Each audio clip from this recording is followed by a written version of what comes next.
शिरपूर शहादा रस्त्यावर असलेल्या वरुळ गावाजवळ पोलिसांनी पाठलाग करून आयशर वाहनातून होणारी बिअरची अवैध वाहतूक रोखत सुमारे 2 लाखांची बिअर जप्त केली।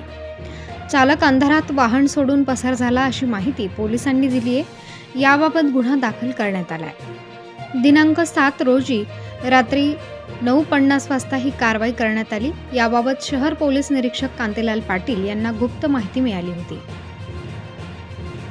बोराडी गावाकडून विखरण मार्गे पांढरा रंग असलेल्या आयशर वाहनातून बिअरचा अवैध मार्गाने साठा करून तो शहादा येथे जाणार असल्याची माहिती प्राप्त झाल्याने लोकसभा निवडणुकीसाठी तयार करण्यात आलेल्या बॉर्डर सीलिंग पॉइंटवर सापळा लावण्यात आला।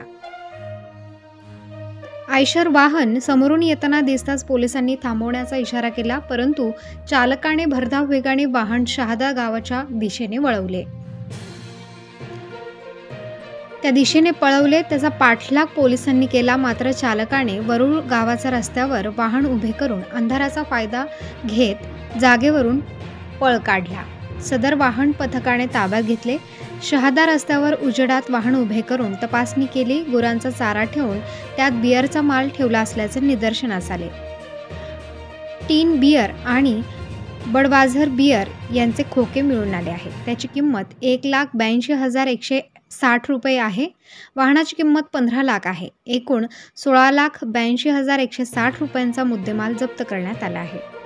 अज्ञात वाहन चालकावर पोलीस कॉन्स्टेबल अनिल अहिरे यांच्या फिर्यादीवरून गुन्हा दाखल करण्यात आला आहे।